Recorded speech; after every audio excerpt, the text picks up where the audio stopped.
السلام عليكم ورحمة الله وبركاته، ازيكم متابعينا؟ اخباركم ايه؟ النهارده هنتكلم عن ملخص فيلم فينيك اللي بتدور قصته مع بطلتنا الجميلة كريستين اللي بتعيش مع أسرتها في منزلهم الهادي الجميل، وتبدأ حياتها تتغير أول ما تشوف وحش أليف اسمه فينيك عايش جوه منزلهم الجديد، وده نوع من وحوش كتير بتعيش جوه البيوت. مهمة المخلوقات دي إنهم يحافظوا على الهدوء والنظام جوه البيت وياخدوا بالهم من الحيوانات الأليفة اللي بنربيها. وتبدأ كريستين معاهم رحلة استكشاف عالم المخلوقات دي وأسرارها، وتبدأ سلسلة من المغامرات الجميلة الشيقة واكتشاف عالم مخلوقات الفيلم. ولحد هنا، ولو انت اول مرة تشوف قناتنا اتمنى تدعم مجهوداتنا وتشترك في القناة عشان نكمل، وتفعل زر الجرس عشان يوصلك كل جديد. ندخل في ملخص فيلمنا النهاردة اللي بيحمل اسم المخلوق اللي بيعيش جوه بيت كريستين. بطلة فيلمنا النهاردة البنت الصغيرة الجميلة اللي أحلامها تكون زي المحقق كونان، وكريستين بتكتشف وجود المخلوقات بالصدفة. والكائنات دي مهمتها تحافظ على الهدوء جوه البيت وتحافظ على الحيوانات اللي بنربيها وتحافظ كمان على الأطفال الصغيرين وتاخد بالها منهم.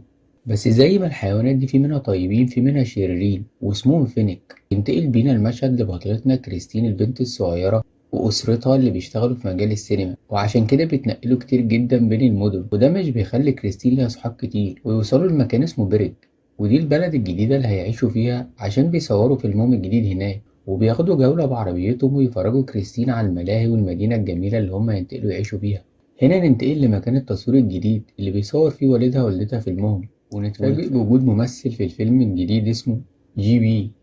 ممثل كده ولا ينفع حتى في مسرح مصر، شبه جورج سيدهم في فيلم معبود الجماهير، ويحب يجود في المشهد ويخرج عن النص، وهوب يتكعبل ويوقع الديكور ويتسبب في حريقة كبيرة داخل الاستوديو. وهنا المخرج يطرد جيبي الممثل الفاشل بره اللوكيشن، وتنتقل بينا أحداث الفيلم لكريستين اللي بتستكشف مدينتها الجديدة اللي هتعيش فيها، وتروح محل حلويات عشان تشتري حاجات من هناك، وهناك تتعرف على مارك صديقها الجديد اللي بيحاول يتعرف عليها لما بيلاقيها جديدة عن المدينة. ولما بيعرف إنها انتقلت لبيتها الجديد بيقولها خلي بالك عشان البيت ده مسكون فيه مخلوقات شريرة، وكل اللي بيسكن فيه بيسيبه ومحدش بيكمل فيه. بس كريستين ما بتصدقش الكلام ده وما بتقتنعش بيه. وينتقل بينا المشهد بسرعة لبيت كريستين اللي بتكون قاعدة فيه لوحدها، وبيجي حيوان الفينيك وبيبدأ يخوفها ويطفي النور ويولعه كل شوية، ويفضل يوقع عليها الحاجات على الأرض. بس كريستين مش بتخاف من الحركات اللي هو بيعملها، مع إنها هي مش شايفاه بس حاسة إن في حد هو السبب ورا الحركات دي، وتحاول تستكشف السبب الغريب اللي بيعمل كده في البيت لحد ما فينك يتكعبل في الستارة اللي في البيت، وتقدر كريستين تشوفه وتقفشه وتعرف إن هو ورا كل الحاجات الغريبة اللي بتحصل في البيت، وتمسكه وتنجح اللي هي تقص حتة من فروه، وهنا يظهر على طبيعته بعد ما كان مختفي وهي مش قادرة تشوفه. وهنا نكتشف إن الحيوانات دي محدش يقدر يشوفها إلا لو أخد حتة من الفرو بتاعها. وهنا فينيك يبدأ يتكلم معاها، وبالصدفة يكون جايله أصدقائه من حيوانات الفيلم عشان يروحوا الاجتماع بتاعهم الشهري. هنا يحاول يتوسل لكريستين عشان ما تبينش اللي هي شايفاه، وأمره يتكشف قدام صحابه، وبيحاول يقنعها اللي هي ترجع له الحتة اللي خدتها من الفرو بتاعه، بس هي بتحاول تحتفظ بيها ومش تديهالوش، وبيعملوا ديل بينهم إنها ما تبينش قدام أصدقائه اللي هو باين قدامها وهي شايفاه. وبالفعل كريستين تعمل كده وتبين اللي هي مش شايفاه، وهي بتعمل كده بعد ما اتفقت مع فينيك اللي هي تمثل اللي هي مش شايفاه بس ياخدها الاجتماع عشان تشوفهم كلهم. وكريستين بتروح معاهم على مكان الاجتماع مع الجد الكبير للفيلم، بس هي ما بتقدرش تشوف الحيوانات الموجودة هناك، هي ما بتشوفش غير فينيك بسبب قطعة الفرو اللي هي أخدتها منه. وفي الاجتماع ده بنعرف إنهم بيتكلموا على الممثل المجنون الفاشل اسمه جي بي. الشخص اللي مسؤول عنه من الفيلم اسمه مافل، ومافل ده صديق جي بي ومقتنع بيه جدا، ومقتنع إنه في يوم من الأيام هيبقى ممثل كبير بس هو عايز فرصة. وهنا بقى كريستين تعمل حظاظة من شعر فرو فينيك، وتاني يوم يزورها صديقها الجديد مارك في البيت، ولما فينيك يشوفه يحاول يغلس عليه كده ويخبط كريستين توقع المج اللي فيه العصير على مارك، وفينيك يفهمها انه مش بيحب البشر اصلا، ويقول لها على كل الحاجات اللي كان بيعملها عشان يطفي سكان البيت اللي كانوا بيجوا يقعدوا فيه، وانه مش بيحب البشر خالص، وانه السبب ان كل الناس في القرية بتخاف تسكن في البيت دوت، وبيقولوا ان البيت مسكون بالارواح الشريرة. وهنا يخرج فينيك وكريستين بره البيت ويتمشوا كده، ويقول لها ان هو مش بيحب الازعاج اصلا، وكمان مش بيحب صوت مكنة تقطيع الزرع اللي موجودة بره في الجنينة. لما يجي يخبط عليها وينط المكنة تشتغل وتشد وتجري بيه، وتلحقه كريستين ويقعوا هما الاتنين على عربية كبيرة لنقل الفحم وتاخدهم على المصنع لتفريغ الشحنة بتاعتهم. والمفاجأة بقى في الوقت ده لما يجوا يفرغوا شحنة الفحم في المكنة تطلع كمية كبيرة من الفشار ويفرقع في المدخنة ويملى البلد كلها، وتحصل موجة كبيرة من الفشار تجتاح البلد كلها وتملى الشوارع. هنا كريستين تعرف إن السبب ورا كل ده حيوان الفيلم، حيوان كده شرير كبير شافته صدفة بس هي ملحقتش تعرف شخصيته، ونجح يهرب من المكان في عربية. وهنا كريستين تطلب من صديقها فينيك إنه يساعدها وينقذ البلد من الفشار اللي ملا الدنيا، وبتروح تقعد مع فينيك عشان يشوفوا حل في الموضوع ده، وإنها إزاي قدرت تشوف حيوان الفينيك اللي عمل الحادثة بتاعة الفشار، مع إنه هو قايل لها اللي هي مش ممكن تشوف أي غير اللي هي أخدة منه الفروة بتاعه. يعملوا اتفاق جديد مع بعضيهم إنه يحل لنا المشكلة دي، وساعتها تديله الفروة اللي هي أخدتها منه وتقول له قشطة يا عمنا، حللي المشكلة الأول وأنا أديها لك، وكل واحد فينا يروح لحاله. ويروح كريستين وفينيك يدوروا على العربية اللي هرب فيها الكائن الفينيك الغريب اللي عمل الحوادث دي كلها، اللي عمل المصيبة بتاعت مصنع الفشار. وينجحوا إنهم يكتشفوا مكان العربية اللي كان بيسوق حيوان فينيك الشرير. يقدر يخش جوه محطة السكة الحديد من غير ما حد يشوفه، ويخرب خطوط السكك الحديد، ويحول قطرين في مواجهة بعض. وهنا كريستين تركب القطر عشان تلحقه وهو بيجري بالعربية، بس كائن الفينيك الشرير ينجح اللي هو يهرب ويغير اتجاهه، ونكتشف إنه غير اتجاه قطرين، خلى قطر البضاعة يخبط في قطر الركاب. أخيرا ياخدوا بالهم عمال السكة الحديد اللي نايمين على ودانهم، وينجحوا يوقفوا قطر الركاب قبل ما يخبط في قطر البضاعة وينقذوا كل الناس من الموت. وهنا يجي قطر البضاعة بسرعة ويخبط في قطر الركاب وهو فاضي، بس الحمد لله الركاب كلهم نزلوا منه. حيوان الفينيك الشرير مش بيسكت على كده، لأ طبعا، ده بيروح على محطة طواحين الهواء وبيغير اتجاه الطواحين ويعمل إعصار كبير يضرب المدينة كلها. وكريستين تهرب من الإعصار ده بأعجوبة وتركب عربية وتروح على محطة الطواحين الهواء عشان تشوف إيه سبب كل ده، وتنجح إنها تعدل اتجاه الهواء وتفك الموظفين اللي ربطهم الوحش جوه المحطة ويرجعوا كل حاجة زي ما كانها. ينجحوا إن هما يوقفوا الإعصار اللي ضرب البلد كلها. هنا كريستين تتصل بوالدتها وتطمن عليها وتعرف إنها لسه في التصوير. ولما كريستين بتركز شوية تعرف مفاجأة كبيرة، إن كل الأحداث اللي بتحصل في قصة الفيلم النهاردة مكتوبة في السيناريو اللي مامتها بتمثل فيه. يطلع كده زي فيلم بطل من ورق. هتقرر انها تروح تقرا بقية السيناريو عشان تعرف الشرير اللي بينفذ السيناريو بتاع الفيلم ده وايه الحاجة الجديدة اللي هيعملها، وتكتشف انه هيفك عجلة الملاهي عشان تكسر كل البيوت زي ما موجود في السيناريو بتاع الفيلم. وهنا كريستين لما تطلع بره مكان التصوير تكتشف وجود العربية اللي هرب فيها المجرم الشرير حيوان الفينيك بعد ما عمل النصيبة بتاعة المصنع. ولما تركب فيها العربية تتقفل عليها وتمشي بيها وتروح مكان تاني، ولما الباب يتفتح تلاقي اللي بيفتح الباب صديقنا الممثل الفاشل جي بي هو اللي فتح الباب، ويقول لها ايه اللي ركبك هنا. فكريستين تقول له بسرعة انها ركبت بالغلط، فيعزمها انها تدخل تستريح في البيت عنده. وكريستين مش تسكت بقى، تحكي له على حكايتها وحكاية الكائن الغريب اللي بيعمل كل الحاجات دي في البلد، وإنها بتقدر تشوف الحيوان ده عشان هي أخدة حتة من الفرو بتاعه وعملتها حظاظة ولابساها في إيديها. ونعرف المفاجأة إن جيبي لابس حظاظة زيها بالظبط. أيوة كده يا معلم.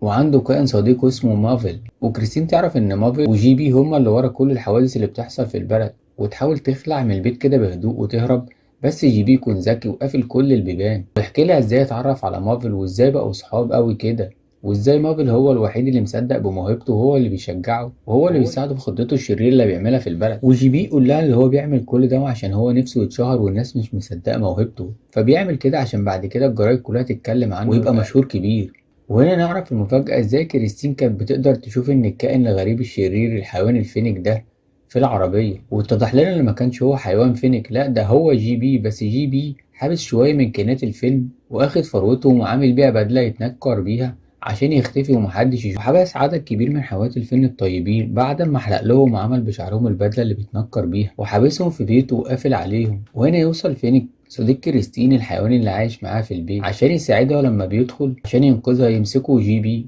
ويحبسه هو كمان هو وكريستين، ويربط كريستين في الكرسي وياخد فينيك معاه في العربية، وياخد مافل صاحبه ويركبوا العربية عشان يكملوا مهمتهم الشريرة. ويركبوا العربية بعد ما حبسوا فينيك الطيب في صندوق العربية. وهنا يجي جي بي ومافل يقعوا مع بعض بمشكلة كبيرة. مافل بيقول له يا عم احنا لازم نوقفوا الخطة اللي انت بتعملها، انت هتدمر البلد وتموت ناس كتير، واحنا ما اتفقناش ان احنا نموتوا ناس في الخطة بتاعتنا، احنا بس عايزينك تبقى فنان مشهور، بس الخطة اتطورت منك قوي وانت كده بقيت شرير كبير، وانت هتموت ناس كتير معانا وهتهد البيوت بتاعتهم، والبيوت دي بيعيش فيها حيوانات الفيلم برضه طيبين. لكن جي بي بيرفض ويتخانق مع مافل في العربية وهو سايق، فيقرر جي بي يديله علقة سخنة ويحلق فروته كلها ويرميه في صندوق العربية مع صديقه فينيك الطيب. ولما بيروح عشان يحلق شعر فينيك بيضربه ويزقه بره العربية، ويقرر جي بي انه يقفل العربية عليهم هما الاتنين ويولع تحتها وياخد الجزء الامامي من العربية ويسيبهم ويخلع. وهنا فينيك يحاول يهرب من العربية بس مفيش اي مكان يهرب منه، بيكسر ازاز العربية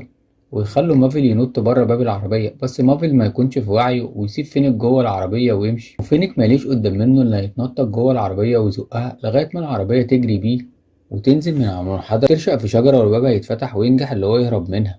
وينتقل بينا المشهد لكريستين بعد ما فكت نفسها من الكرسي اللي كانت مربوطة فيه، وقبل ما تهرب تروح لحيوانات الفينيك المحبوسة وتديهم ايس كريم وتهربهم معاها هما كمان من بيت جي بي ويهربوا كلهم. وهنا كريستين لها فكرة مجنونة انها تروح للجد الاكبر لكائنات الفين، المكان اللي بيجتمعوا فيه كل مرة، تدخل وتفضل تتكلم في المكان. انا عارفة انكم شايفيني وانكم موجودين هنا بس مش ظاهرين، عايزاكم تساعدوني عشان ننقذ صديقي الوحيد فينيك، وانا عارفة ان ده مش من قوانين الفيلم بس ده طلبي الوحيد منكم، وانا عارفة انكم طيبين وهتساعدوني. وهنا يمسك ايديها الجد الكبير للفيلم لما قطع حتة من فروته ويحطها بين ايديها. وهنا تتمكن كريستين انها تشوف كل حيوانات الفيلم الموجودة وهم قاعدين جوه مكان الاجتماع، وحيوانات الفيلم يكونوا طيبين ويسمعوا كلام الجد الكبير بتاعهم ويقرروا يساعدوا عشان ينقذوا فينيك والمدينة الكبيرة. وكريستين تاخدهم ويروح على الملاهي عشان يوقفوا الشرير جي بي قبل ما ينفذ خطته ويهد البيوت المدينة كلها بعجلة الملاهي. وهنا تقوم خناقة كبيرة بين جي بي وفينيك ويبدأوا في ضرب بعض، بس فينيك يوقفه قبل ما ينفذ خطته. وهنا جي بي يضرب فينيك علقة جامدة وفينيك يزق جي بي ويوقعه، بس ينجح انه يتعلق في سلك اللمبات الكهربائية اللي ماسكة مدينة الملاهي.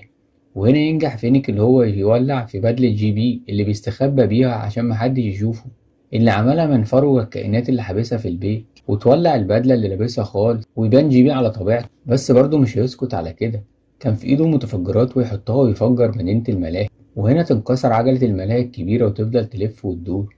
وينتقل بينا المشهد لصديقتنا كريستين اللي بتكون في نفس الوقت ده في طريقها للملاهي هي والجد الكبير للفن والكائنات كلهم، ويشوفوا العجلة وهي بتجري قبل ما تدمر البلد كلها، فتلحقها كريستين وتنط جواها وتحاول تغير اتجاهها هي وحيوانات الفينيك. وكريستين تاخد عجلة الملاهي وتوديها لمكان التصوير ويشوفها والدها ووالدتها ويركبوا العجلة عشان ينقذوها، وكلهم يغيروا اتجاه العجلة بعيد عن البيوت وبعيد عن البلد لغاية ما يودوها على البحيرة وتقع هناك من غير ما تكسر أي بيوت ومن غير ما تأذي أي حد.